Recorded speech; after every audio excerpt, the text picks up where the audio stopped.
Hi, this is Jonathan Rosenhead, the Jerusalem psychotherapist. This week's Torah and Psychology post, Behar-Bechukosai, we're going to look at the significance of the toichacha, the curses and the warnings that the Bnei Yisrael are given if they do not keep the Torah and the mitzvahs, and the list of the different punishments that the Bnei Yisrael will receive for not keeping the mitzvahs in the way that we're supposed to do, for not being able to maintain the correct relationship with the Kodesh Baruch Hu and with the Torah.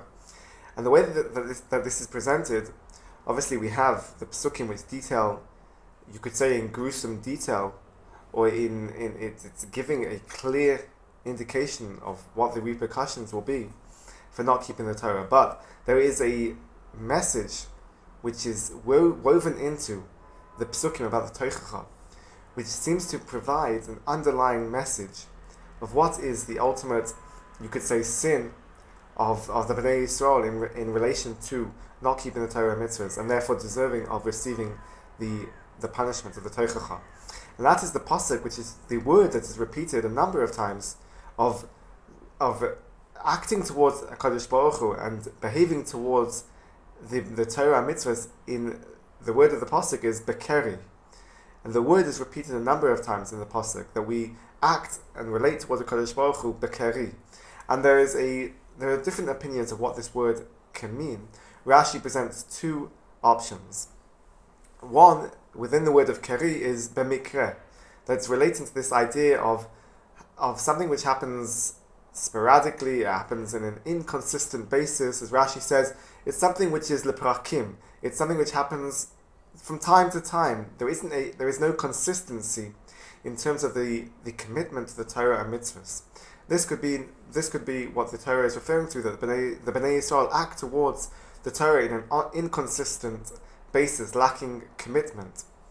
The other the option that the Rashi brings based on the Targum is, the word of the Targum is bekushya, bekoshi, that there is a koshi, there is a difficulty, that there is a relationship that seems to be dictated by a feeling of difficulty and challenge, and therefore the Bnei Yisrael, because of this challenge and because of this difficulty, avoid the mitzvahs. The Rashi says that one option is that the Bnei Yisrael avoid keeping the Torah because it's too difficult for them.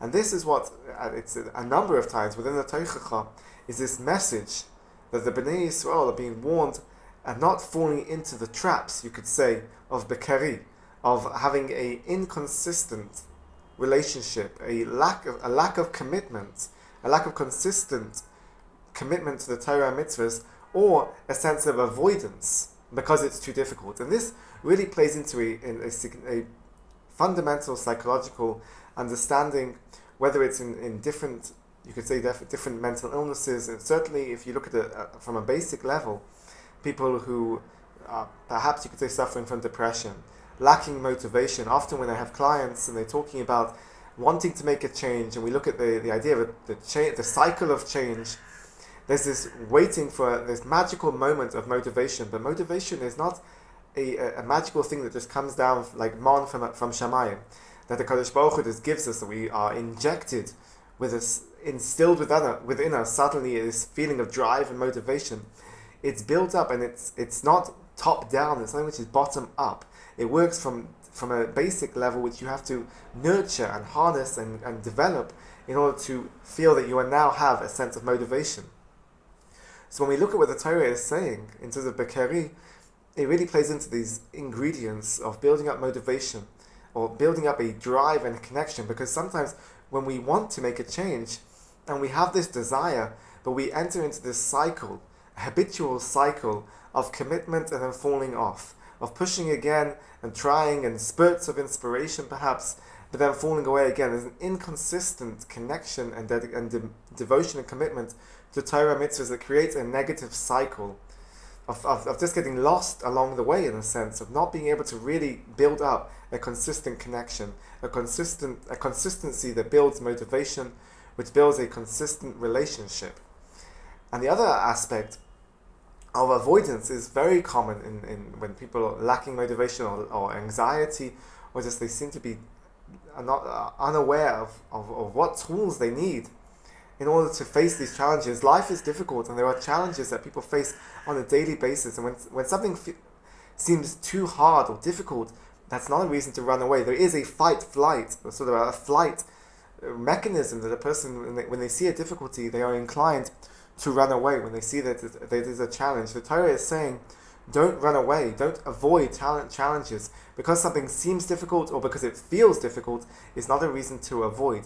So therefore the Torah is giving a message of, if we want to create a relationship with the Kodesh Baruch Hu, a relationship and a connection to Torah, we need to build up a sense of control and commitment and consistency, to not avoid any challenges, and through that we will see the cycle is broken, and we build up a positive cycle, a positive habit of commitment and dedication.